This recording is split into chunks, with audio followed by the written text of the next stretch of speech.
Big Bad Booty Daddy, Big Poppa Pump, Freakzilla, a couple other nicknames I'm thinking. I hope I didn't, bust my audio right there.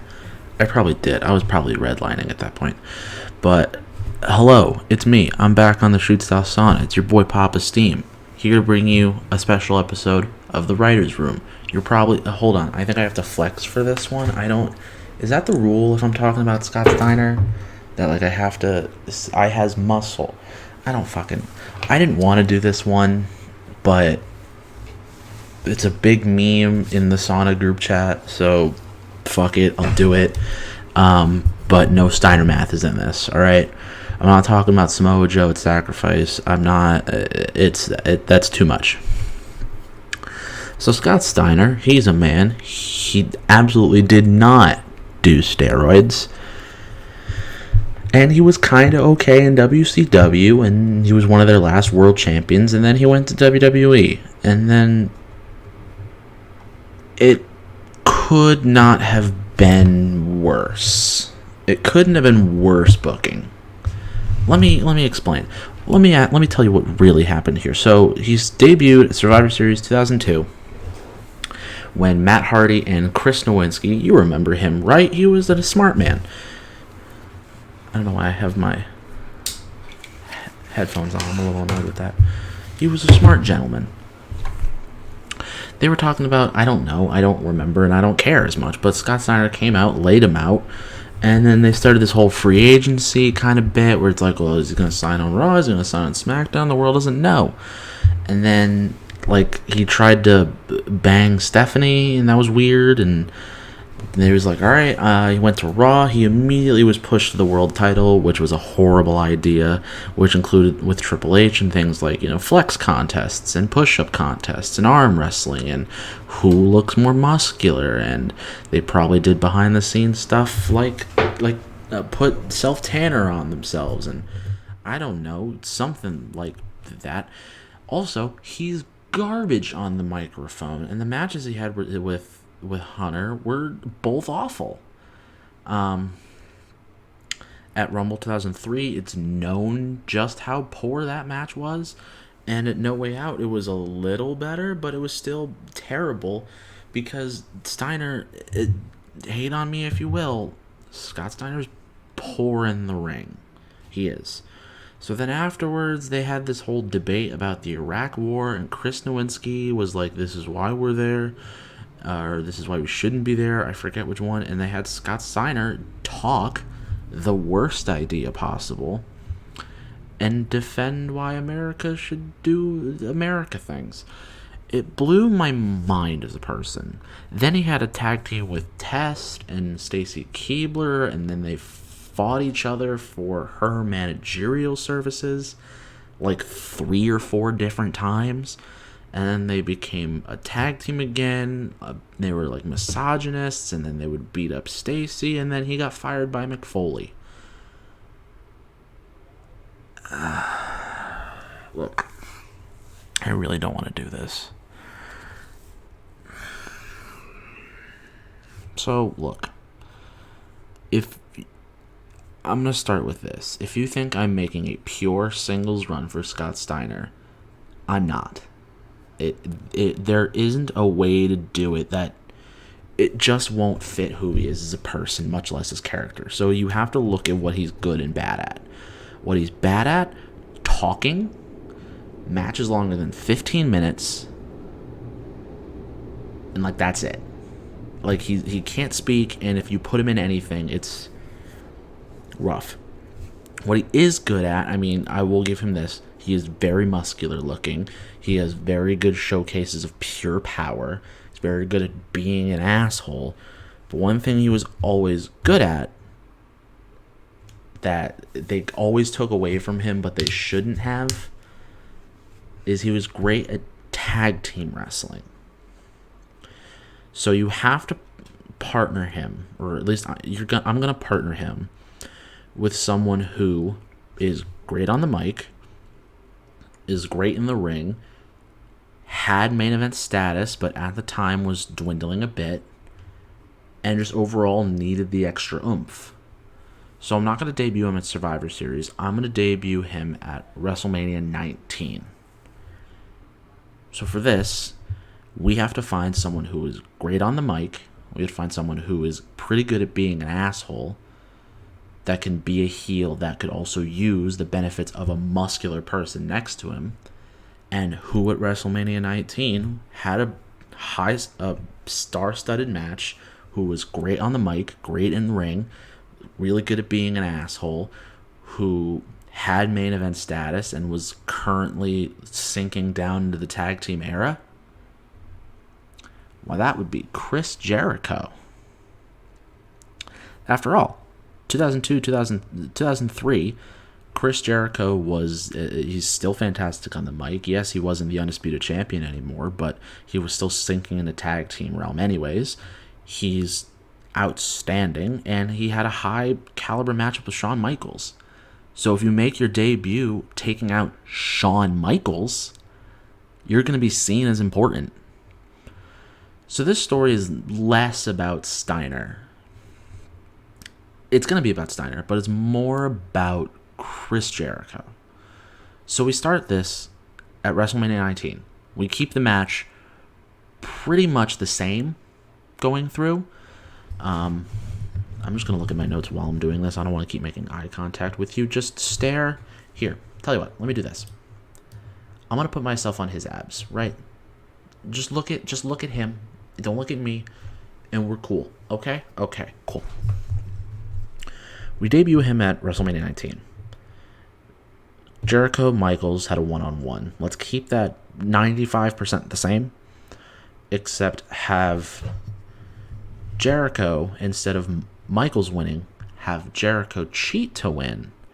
And then if Jericho will taunt Michaels again, and jumping from the barricade is Scott Steiner. Comes out, hits a belly on Shawn Michaels post-match, and you just see this this power handshake between the two, cementing this partnership almost. So next night on Raw, a special episode of the highlight reel, Jericho announces Steiner as his new personal bodyguard. I know, WCW did this. Here's the thing. Rufus sucked.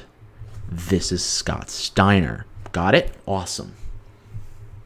He immediately calls out HBK to gloat about his win. HBK basically just says Steiner's the only reason you won, and at Backlash he wants a rematch. Jericho says, no, you lost. You don't get to make the decisions, but I'll do a tag match with my new partner, Scott Steiner. So you can pick anyone from the back, and we'll have a tag match at Backlash. The Backlash comes around, Jericho and Scott Steiner. Shawn Michaels picks from who used to have a WCW history with Scott Steiner, Booker T. Because yes, this was right after the Booker T Triple H thing, which could be a video in and of itself. Maybe. I don't want to give myself future work. Oh. Stell, if you're listening to this, don't have me do that. But have Booker T be partnered with him, because it's the WCW feel. It'll make sense. You can have Jericho and Michaels have a really good, sequence together like they had at WrestleMania. You can even have Steiner and Booker T if you want, but really, this should be Steiner's coming up party. This is his first match since signing. You should have him just bowl it over. I wouldn't have this go over 10 minutes, even as a tag match.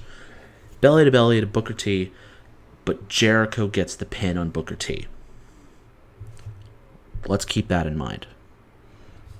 So over the next month or so, they're kind of breezing through the tag division one by one. So they started taking out everyone that was in the tag division along in 2003. It wasn't a ton of tag teams, to my knowledge at least. Tell me if I'm wrong. So, and around this time, every tag team had to have a nickname, so they start calling themselves The Countdown for Jericho's entrance at the time, and Steiner basically wins in 14 seconds, essentially. 1 week, this is something I would want if you're going to have this bit. 1 week you want to go so far as Steiner will have a singles match. Let's put him against a jobber, let's say Rico, right? Because he wasn't doing anything. Jericho goes so far as to put a stop clock on the Tron during the match to see how fast Steiner can beat up this man. Have it be 25 seconds, because it's hilarious. So right before Bad Blood on the Go Home show, they win a number 1 contenders match for the World Tag Team titles, beating La Resistance. And at Bad Blood, they challenge the champions Kane and Rob Van Dam. Now, Kane and Rob Van Dam have to lose because they have the Kane Unmasking feud. So you see where I'm going with this. But what you want to play up is Kane versus Scott Steiner, because it's monster versus I'm large and strong. Let me explain something also. As the weeks go up before this, it's important that Steiner is not allowed on the microphone. You can look at any WCW promo that he has done. He's not allowed to talk, ever. Until a certain point. We'll get there. But yeah, they win the tag titles. So Jericho distracts the ref. Steiner hits a low blow on Kane. Belly to belly suplex. Jericho pins Kane. They win the world tag titles. Next Raw, they have this huge celebration. Jericho's partying around. And then the entire Raw tag division surrounds the ring. So, not Kane, Rob Van Dam, because they have to have their feud. But everyone surrounds. General Manager Eric Bischoff tells them tonight there's going to be a gauntlet match to determine number 1 contenders for their world tag titles for SummerSlam. But he leaves. Teams surround the ring. Steiner protects Jericho and kind of just is this wall of meat. And anyone who runs they all rush the ring. Anyone who runs in the ring is tossed like a salad. You get hilarious strength moments to play up just pure dumb power. Have him military press the Hurricane and throw him onto everyone. But in that gauntlet, the Dudleys win, last eliminating La Resistance. I'm sorry, La Resistance, but I hate you. So at SummerSlam, Jericho and Steiner defend the World Tag Titles against the Dudleys. Decent match, but Steiner this time gets the win by tapping out Devon to the Steiner recliner. Basically, a camel clutch. But it looked cool, even though it didn't really do anything. After the bell rings, he holds it in, and Jericho just laughs the whole time and injures Devon's back, taking him out of action. So this continues for a few months. If anyone really has a problem with Chris Jericho, Jericho says, you gotta go through my pit bull over here, Scott Q. Steiner. At Unforgiven, they beat up La Resistance. Okay, fine, we'll give them a chance. Fuck off. Survivor Series, they face the SmackDown, the WWE Tag Team Champions, the Basham Brothers, manhandle the shit out of them. Steiner almost is about to get the pinfall, but Jericho instructs him to tag him in to finish the job, starting a little bit of dissension. Jericho is starting to get pompous as the time comes around. So now they need a new set of rivals, and they're kind of running through most of the tag division. So who is a little popular coming right now? Ric Flair and Batista of Evolution. We're not going to have Triple H in this. Don't worry. So Flair mentions that the big guy needs to be in the loop, and he knows a lot more than he lets on. He's trying to separate Steiner and Jericho from each other. Now even Batista is, given a say in that. They respect him. Steiner tries to go for the mic, but Jericho takes it away from him. They each have singles matches before the Royal Rumble. This is when that would be. Jericho easily beats Ric Flair, but Steiner loses to Batista, showing a little bit of weakness. Jericho, after the match, after Steiner loses, just berates him, and Steiner looks like he's going to lose it, but Jericho calms him down. He apologizes, look, I was a little rough. Let's just don't do it again. Which is kind of ironic, thinking that Steiner can be stopped in any way, shape, or form. But yeah. So at the Royal Rumble, it's the Countdown and Evolution in a purely great... This should be the best quality tag match that the Countdown ever have. This should go a bit, maybe 15 minutes, but Steiner has a chance to win against Flair after belly-to-belly suplexing him. chooses not to pin. Jericho's yelling him out on the outside, but he lets Flair tag in Batista. Steiner tags in Jericho, and then Steiner leaves the ring. Batista bomb. Batista pins Jericho. Evolution win the tag titles. After the match, to get a backstage segment. Or no, not a backstage segment. What am I talking about? After the match, Steiner comes back to the ring and sees Jericho kind of like on the mat, beaten. Stands over him, looks around for a bit, goes outside, grabs a chair, and wails on him. He goes to town. He is battering him. He puts his head into the chair and locks in the Steiner recliner and just holds it there. Just pure anger. Next night on Raw, after Royal Rumble, Steiner grabs a mic. Now, I know I said he's bad on the microphone. What he is decent at is just anger, just yelling about nonsense. But if you give him a reason to be angry and you kind of limit him a bit, or at least attempt to, you can get something, or you can at least get passion. So he calls out Jericho. He goes on basically about how much of a piece of shit he was, everything he went through to help him, and how much he despised him that whole time. And Jericho tries to send as much cavalry as possible, tries to send as much of the locker room as he possibly can, but nothing can beat him. Each week, Steiner requests a match with Jericho to Bischoff, and Bischoff is just like, nope. Steiner's like, okay, I will murder a member of your roster. He breaks Rico's neck. He blitzes through Rene Dupree. Takes a chair and busts open Rosie's head to the point where his face is coated in blood. And every week afterwards, Steiner goes to Bischoff and says, you can either let this keep going or give me my match with Chris Jericho. After 3, 4, maybe 5 weeks of this, Bischoff finally gives in and says he can have a match with Jericho. Steiner says, no, that's not enough. Jericho says, on Raw, if Steiner can beat one of his representatives, Steiner can choose a stipulation. So, that night, Scott Steiner's preparing, and Chris Jericho brings out his Canadian buddy Christian. Steiner blows him out of the water. Christian is very, pompous, and he's like, I can do this. And Jericho's like, you got this. Steiner, 5 minutes.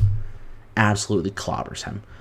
But he doesn't ask for, no DQ. He doesn't ask for anything crazy. He asks for a steel cage match, saying, I don't want you leaving after what I'm going to do to you. Jericho accepts, but only on the condition that if Steiner loses, he is no longer allowed on Raw. Because his contract was going to be up anyways after WrestleMania 20. I think his last appearance was 2000 Rumble 04, which we've already passed now. So he wasn't going to come back. So WrestleMania 20, steel cage, Scott Steiner versus Chris Jericho. It's better than what we did get at 20, which was Jericho versus Christian and Trish, which was kind of stupid. But throughout the cage match, Jericho has as many members of the Raw roster come out. So Mark Jindrak, Garrison Cade, La Resistance. Every time someone enters the cage, Steiner absolutely manhandles him, throws him into the cage, just plants him. Steiner recliners, belly to bellies, makes Steiner look as powerful as possible. But every time someone comes in, they each bring a weapon in, leaving an arsenal for Y2J. Grabs those weapons, beats down enough on Steiner. He locks in a Steiner recliner, but as he's cinched it in, Scott Steiner, with enough power, is just crawling with Chris Jericho on top of him, crawling to the door. It just almost as if you're walking with a child on your back. As he gets to the door, Jericho takes the cage door, slams it into Steiner's face. He falls out and wins. And Scott Steiner leaves Raw. And honestly, that's how I book it. Because you have a year of just pure power Scott Steiner, who didn't take that many losses. He only took 2. And even in all of that, he only was pinned once. And it was by Batista. And Batista was on the rise anyways. But you get Chris Jericho into the rise. You have Chris Jericho, you can throw him in the world title at that point to challenge who won the world title, which was Chris Benoit. You could even have him get traded and go to SmackDown and fight John Cena. It would, or no, not John Cena at the time. It would have been Eddie. And Jericho and Eddie, could you imagine how great that would be? But yeah, you set it up. You have a year of power. You have endless opportunities for Jericho. That's how I book Scott Steiner. I've never seen Scott Steiner as the singles guy, because he isn't. You need to be able to be good on the mic, and he's not. That's how I do it. Let me know what you guys think. Let me know either if you liked it, if you didn't. I don't give a shit. Or I do give a shit. I do care about you guys. Don't listen to me. I don't know what I'm talking about. Anyways, let me know what you would like me to book next, and I'll probably do it. Let's be real. I need content ideas. So, shameless plug. If you want to see me on my personal channel and you want to see me play video games or Dungeons and Dragons, head on over to twitch.tv/thesteamdream. D&D on Wednesdays and Saturdays for the most part, and video games whenever I can. But until then, this is Poppa Steam from the Shoot Style Sauna, and I'll catch you on the flippy flips.